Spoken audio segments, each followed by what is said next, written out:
या व्हिडिओमध्ये मी आपल्या ज्या कॉलेजमध्ये 20 मार्काच्या 30 मार्काच्या 10 मार्काच्या युनिट टेस्ट होतात किंवा ज्याला आपण सीसी म्हणतो त्यांना आपण कसा स्कोर करू शकतो त्याच इथे व्हिडिओमध्ये महत्त्वाचे मुद्दे तुम्हाला देणार आहे। छोट्या छोट्या टिप्स आहेत त्या फॉलो करा, आरामात आपण स्कोरिंग करतो।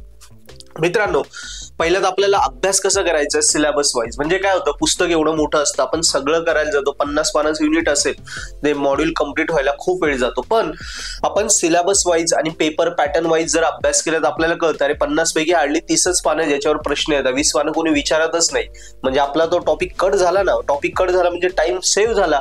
सो अभ्यास करताना सिलेबस आणि पेपर पॅटर्न समजून घ्या, नसन समजत कॉलेज प्रोफेसर किंवा क्लासेस लावले असतील तिथल्या प्रोफेसरला समजून घ्या, त्या वेने स्टडी करा। बाकी PYQ आपल्याला कंपल्सरी रेफर करायचे, मागचे ऍटलिस्ट तुमचे 3-4 पेपर डाउनलोड करा नेटवरनं किंवा टीचर्स कडनं घ्या, त्याच्यावरनं तुम्ही आपल्याला त्या रेफरन्सनेच तुम्हाला अभ्यास करायचा, कारण प्रश्नपत्रिका बघितल्या तरच तुम्हाला क्लिअरिटी पेपर कसे आहेत आणि नोट्स कुठे भेटेल। ऑब्विसली तुम्ही कॉलेजच्या टीचर्स कडनं सिनियर्स कडनं नोट्स घेऊ शकता किंवा कॉलेजमध्ये तुम्हाला भेटलेले असतात, क्लासेसमध्ये भेटले असतात किंवा पर्पल ॲट ऍप्लिकेशन आहे आपल्या ऍप्लिकेशन सारखे किती सबस्क्रिप्शन्स आहेत। सो आपल्या ऍपचं तुम्ही सबस्क्रिप्शन घेतलं तर आम्ही नोट्स, सॉल्व पेपर, हे PYQ, syllabus wise video lecture सगळं कॉन्टेंट आम्ही प्रोव्हाइड करतो सबस्क्रिप्शन मॉड्यूल मध्ये प्रत्येक विषयाचा। सो त्याच्यातनं जरी तुम्ही स्टडी केला तरी तुम्हाला या सगळ्या गोष्टी जसं syllabus wise focus, syllabus wise नंतर IMP क्वेश्चन सगळं भेटून जातं, तेच तुम्ही केलं तरी क्लॅरिटी येते। नेक्स्ट पॉइंट आला कन्सेप्ट प्लस रिव्हिजन। आता इथे मुलांकडून चूक होते, मुलं काय करतात उत्तर लिहिता मोठे मोठे लिहिता, 5 मार्कासाठी 3-3 पानं लिहिता पडतात, 1 मार्क 2 मार्क। काय होतं मित्रांनो, इंजिनिअरिंग मध्ये किती मोठं लिहिलं याला नाही महत्व आहे, महत्व कशाला आहे, तू कॉन्सेप्ट बरोबर लिहिलाय का। सो तो कुठलाही कॉन्सेप्ट असो ना, समजा स्टोक्स थेरम आहे, स्टोक्स थेरमचा कॉन्सेप्ट काय का, double integration is equal to triple integration of volume, हा कॉन्सेप्ट आहे ना। Surface integral of double integration is equal to triple integration of volume. Concept समजला पाहिजे, 2 पानं उत्तर लिहून महत्वाचं नाहीये, मी जस्ट M3 मधला एक रेफरन्ससाठी स्टोक्स थेरम सांगितला।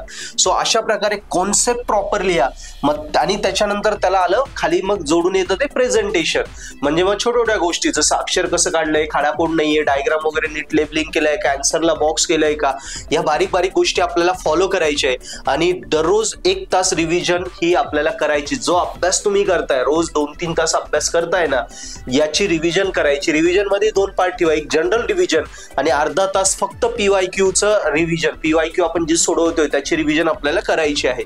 आणि रायटिंग प्रॅक्टिस तर तुम्हाला कशी होईल का, जेव्हा तुम्ही मागचे 2-3 पेपर एकदा रेफर केले तुम्हाला आयडिया येऊन जाते कसा सिलेबस येतो काय। नंतर काय करा, ते पेपर 1 तास टाइम लावा आणि तो पेपर सोडून बघा।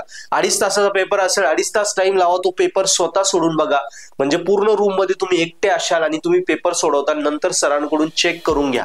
ह्या वेळी जर गेले तर तुम्हाला पेपर लिहिण्याची प्रॅक्टिस होईल आणि आरामात तुम्हाला कॉन्फिडन्स वाढायला लागेल मित्रांनो। मग अशा वेळी गेलो तर आपण आरामात टॉप करतो। एक्झाम स्ट्रॅटर्जी काय आहे की बस मग शेवटी आता एक्झाम मध्ये बारीक बारीक गोष्टी फॉलो करा, जसं प्रेझेंटेशन चांगलं आलं पाहिजे, आन्सरला बॉक्स करा, खाडाखोड करू नका तू, कारण शेवटी तुमचं पहिलं इम्प्रेशन हे लास्ट इम्प्रेशन असतं। पहिले 3 क्वेश्चन जे सगळ्यात सोपे पण तुम्हाला सगळ्यात भारी जमतात ते लिहा, कारण पहिल्या 10 मिनिटातच सरांना लक्ष तुमच्याकडे गॅप करायचं असतं ना आपल्याला। मग पहिल्या 10 मिनिटात टीचरला वाटलं हा हुशार आहे, मग पुढे थोडं खराब अक्षर आलं वगैरे खाडाखोड झाली तरी मोकळ्या हाताने मार्क देऊन देतात, कारण त्यांना वाटतं हा हुशार आहे। पण पहिलंच जर इम्प्रेशन डाऊन पडलं त्यांना वाटतं हा ढ या काही कामच नाही होते, मार्क काटत काटत जाता। ही स्ट्रॅटर्जी लक्षात ठेवा, क्लिअर।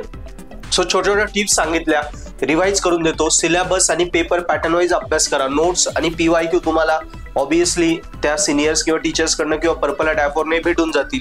कॉन्सेप्ट वाईज आन्सर लिहायचं, प्रेझेंटेशन चांगलं करायचं, रोज रिव्हिजन ठेवायची, पेपर लिहून सॉल्व्ह करून बघायची, म्हणजे प्रॅक्टिस होईल। आणि मी सांगितलं की सगळ्यात सोपे प्रश्न पहिल्यांदा घ्यायचे जेणेकरून तुमचं exam point of view properly जाईल। या गोष्टी फॉलो केल्या ना, या टेस्टमध्ये किंवा CCA मध्ये तुम्ही गॅरंटेड स्कोर करतात। मित्रांनो, व्हिडिओ आवडला असेल नक्की शेअर करा। थँक्यू।